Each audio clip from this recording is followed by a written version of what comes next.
All right, here we are at the next stop on the Grand Canyon South Rim. We're going to visit Grandview and Yavapai viewpoints. Both show good examples of a whole suite of Grand Canyon rocks, including the lowermost basement, the metamorphic and igneous rocks, the Paleozoic rocks that sit on top of it. We're going to talk about two major unconformities here, with a nice view of two important unconformities, and another view of one of the monoclines in the eastern part of the canyon. So first of all, where are we? Let's zoom in on an area roughly here. So here's the road which leads from the south to the main part of the visitor service for the Grand Canyon, which is here. Yavapai Point is located here, and we're going to be looking more or less to the north. Going to be some panorama views, so it's kind of in all directions to the north. And then we'll be starting here at Grandview Point, and again looking at panoramas to the north, and then some more focused images kind of off to the northeast. Quick look at the geologic map.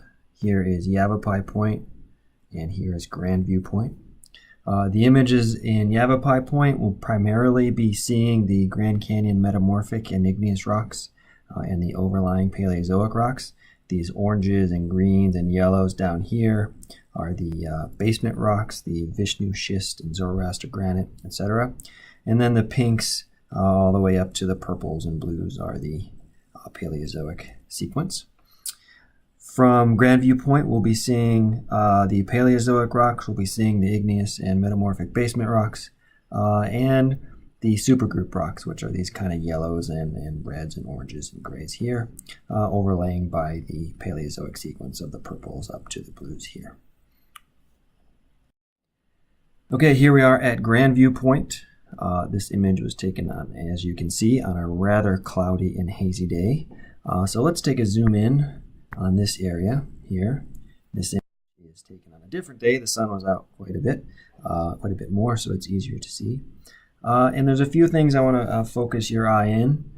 First of all, we're standing on the Paleozoic sequence. You can see the red wall limestone down here. This is all Supai group in front of us.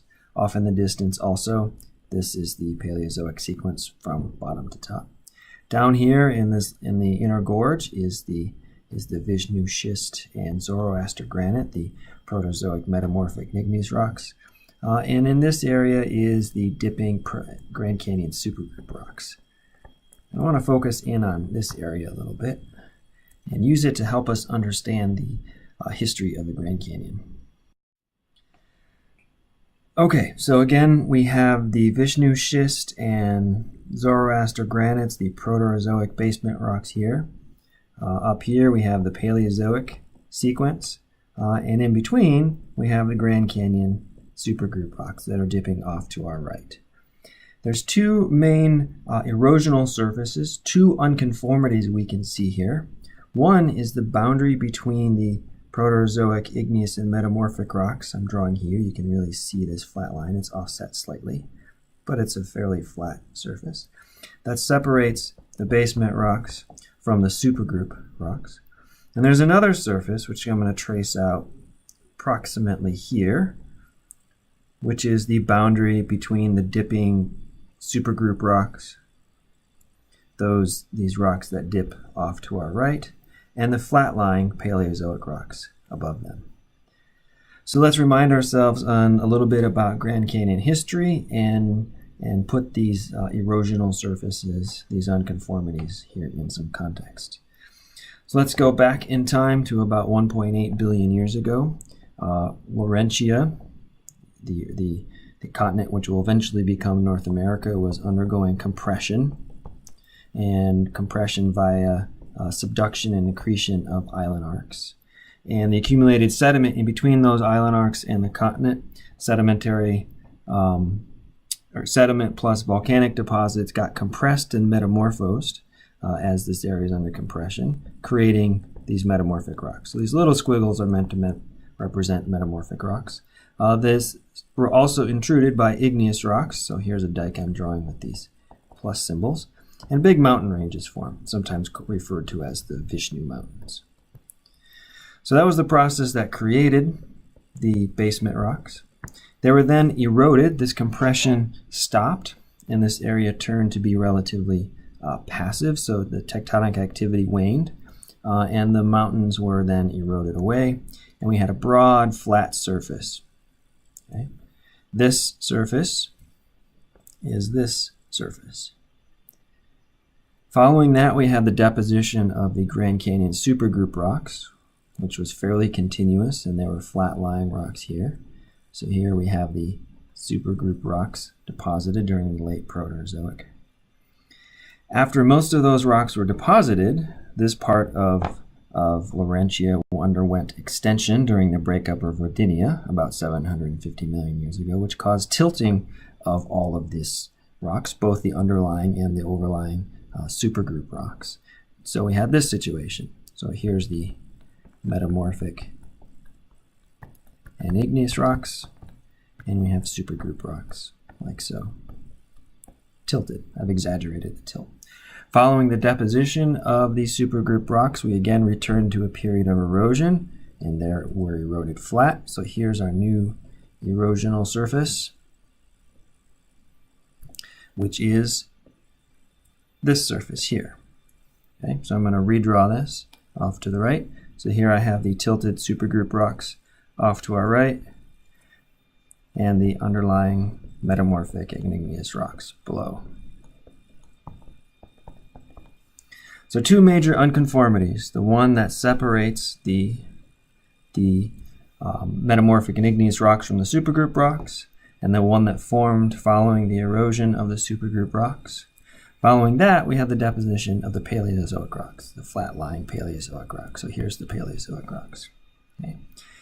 So this surface is this one, and this surface is this one, has a special name. This is the Great Unconformity.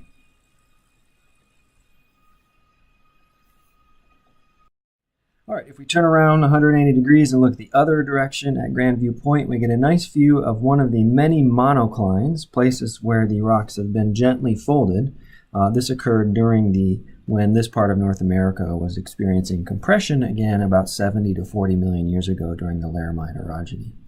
We're standing on Grandview Point, and there is a fault that runs through this area called the Cremation Fault. I'm going to approximate its location. It's roughly there. And this area experienced compression, and so the rocks on the left-hand side were moved up relative to those on the right. And you can see that here, especially obvious in the gently folding of the layers of the Supai group.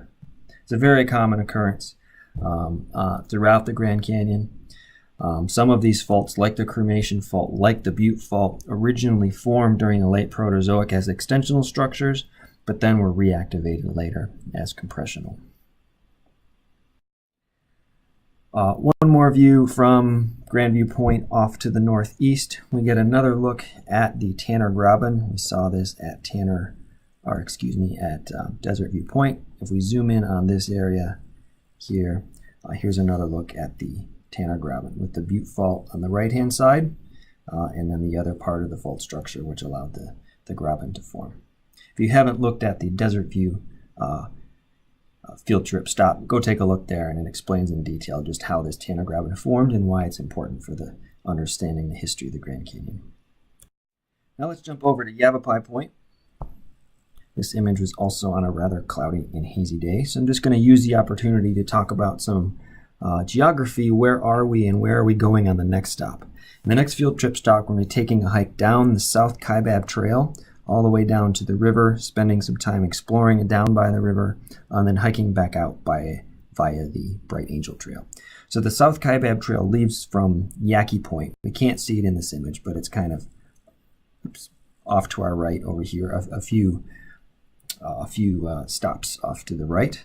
And we're going to follow the South Kaibab Trail down into the Inner Gorge, spend a couple of days exploring around Phantom Ranch, up the Bright Angel Canyon on the North Kaibab Trail, and then we're going to hike out via the Bright Angel Trail, which comes down through the Inner Gorge along the river, up here to Indian Garden, spend a little time going backwards, exploring and seeing some cool geology at Plateau Point, and then following the Tonto Trail a bit off to the west, and then exploring a side canyon here, an unnamed side canyon.